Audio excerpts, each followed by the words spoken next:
Welcome back to my channel.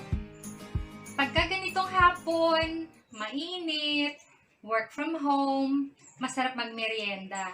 Masarap kumain ng something na malamig para pang-refresh. At isa sa paborito ko ay iced cold fruit salad.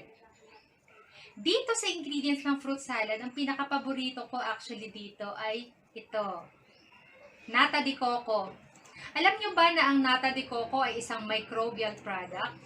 Opo, gawa po siya ng bacteria.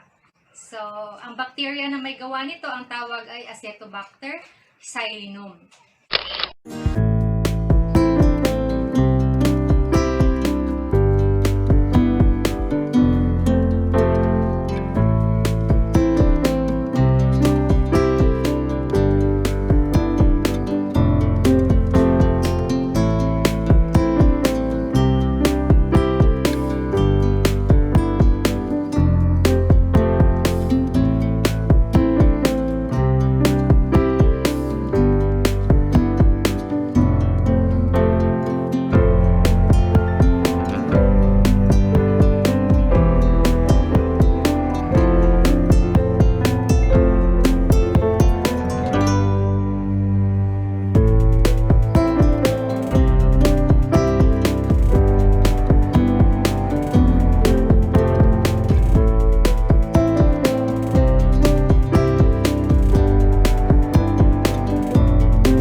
So, ito po ang ating ingredients. Una, meron tayong filtered coconut water. Tapos ito po ang ating starter culture. This is Acetobacter xylinum na nakuha ko po sa Industrial Technology Development Institute ng DOST. At meron po tayong glacial acetic acid at ang ating sugar.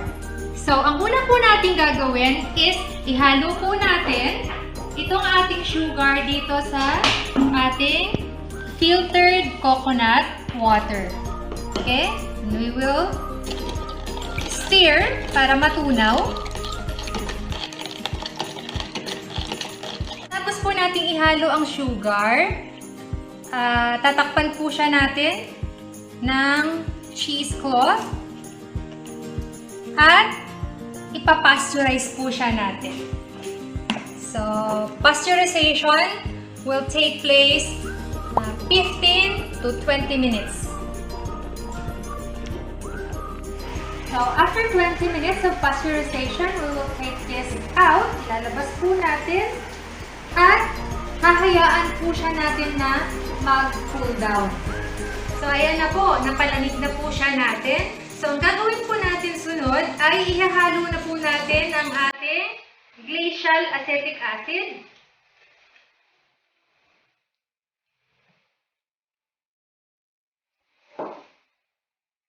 At yung atin pong starter culture.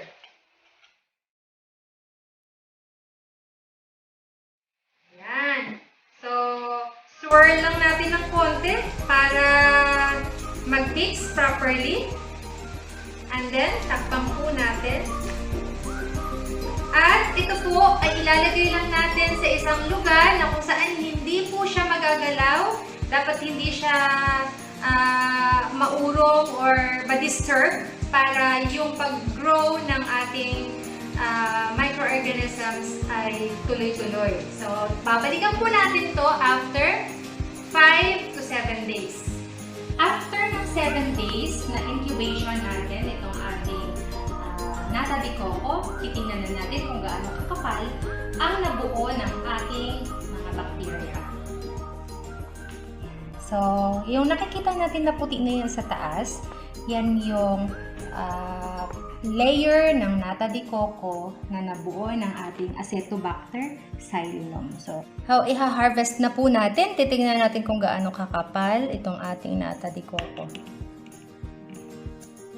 Ayan. So, hindi pa siya ganun kakapal.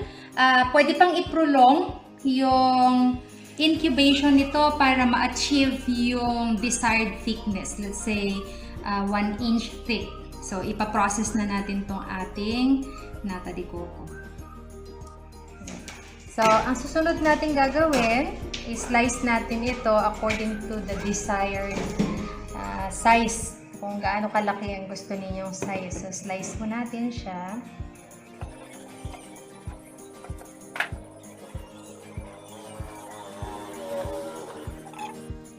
So, pagkatapos natin siyang ma-slice, iso-soak natin siya sa water.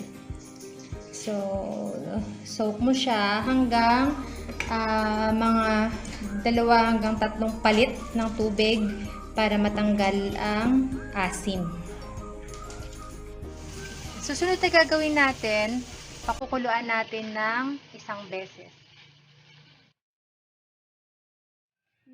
Pagkatapos pakuluan, salain at iluluto na siya natin sa sugar syrup. Ito na po, niluluto na natin.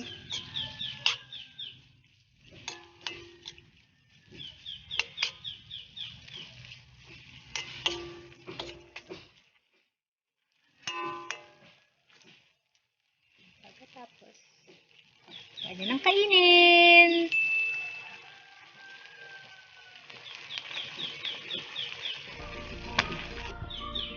Yay! So, ito na po ang ating finished product. Pwede na pong kainin. So, siya ay nata de coco in sugar syrup. So, pwede na siyang panghalo sa halo-halo, fruit salad, at iba pa. Or pwede naman siyang kainin. Ang gaya lang yan. Food tasting this time. Yeah?